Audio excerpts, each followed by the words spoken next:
Hello friends, हर हर महादेव। आज हम बताने जा रहे हैं आपको तिल चौथ की कहानी, तिलकुटा चौथ की कहानी।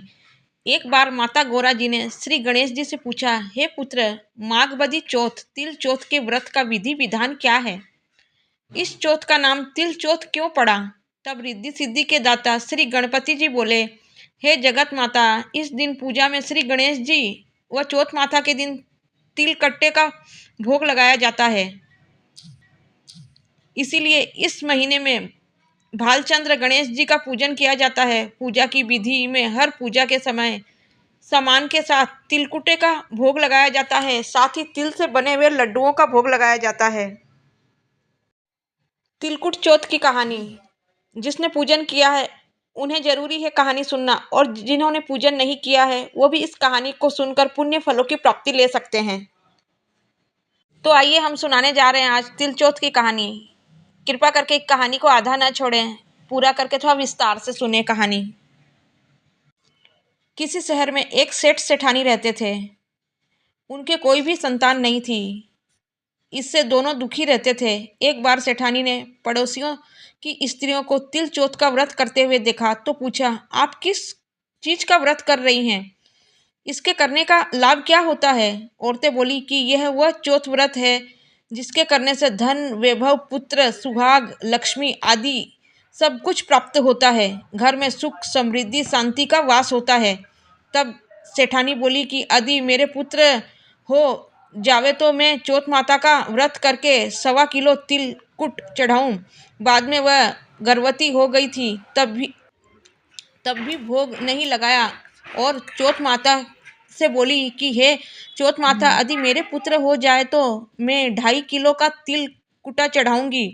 गौरी पुत्र गणेश व चौथ माता की कृपा से उनको पुत्र रत्न की प्राप्ति हुई, पर उसने तिलकुटे का भोग नहीं लगाया। फिर जब वह लड़का बड़ा हुआ तो सेठानी बोली कि इस लड़के का विवाह तय हो जाए तो 5.25 किलो का तिलकुटा चढ़ाऊंगी। भगवान गजानन व तिल चौथ माता की कृपा व मेहरबानी से उसके पुत्र की सगाई अच्छे कुल की कन्या से हो गई थी। लगन मंडप से फेरे होने लगे तो फिर भी सेठानी इस बार तिलकुटे का भोग लगाना फिर भूल गई। फिर चौथ माता और श्री गणेश उस पर क्रोधित हो गए।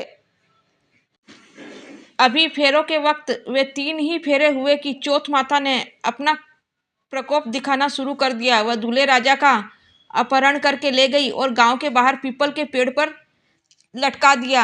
सब लोग अचंभे में पड़ गए कि एकाएक दूल्हा कहाँ चला गया। कुछ दिन बाद वह लड़की गणगौर पूजने जाती थी। जाते हुए उस पेड़ के पास से गुजरी तो पेड़ में दूल्हा बना हुआ लड़का बोला, आओ आओ मेरी अधब्याही पत्नी आओ। तो वह भाग गई। लड़की अपने घर जाकर सभी घटना अपने माता पिता को सुनाई। यह समाचार सुनते ही सभी परिवारजन वहां पहुंचे और देखा कि वह जमाई राजा थे। उसने हमारी बिटिया को अधफेरे खाए थे और उसी स्वरूप में पीपल पर बैठे हैं। फिर सभी लोगों ने पूछा, आप इतने दिन से यहाँ पर क्यों बैठे हो? इसका कारण क्या है? जमाई राजा बोले, मैं तो यहाँ चौथ माता के गिरवी बैठा हूँ।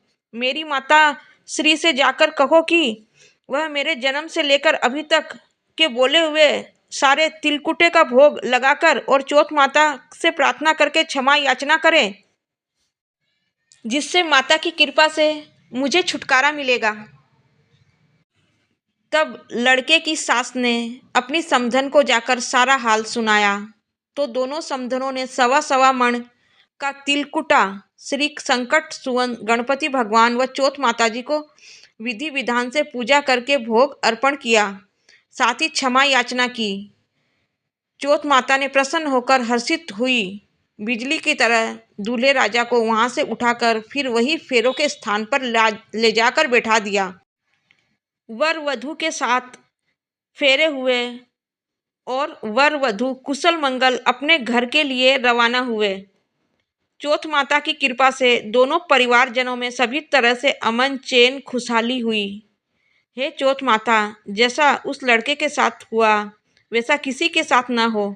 कोई भी नर नारी भगवान के प्रसाद को चढ़ाना कभी ना भूलें, और जो कबूल किया है कृपा करके वो सभी आप करें। सभी माताओं बहनों को तिलकुटा चौथ की हार्दिक शुभकामनाएं। कृपा करके ये कहानी सबको शेयर करें। ऐसी ही सही और सटीक जानकारियों के लिए हमसे बने रहें। चैनल पे नए हैं तो आप सब्सक्राइब कर लें। वीडियो को एक लाइक अवश्य करें। कमेंट में जय श्री गणेश लिखना ना भूलें। मिलते हैं अगले वीडियो के लिए, तब तक अपना ख्याल रखें।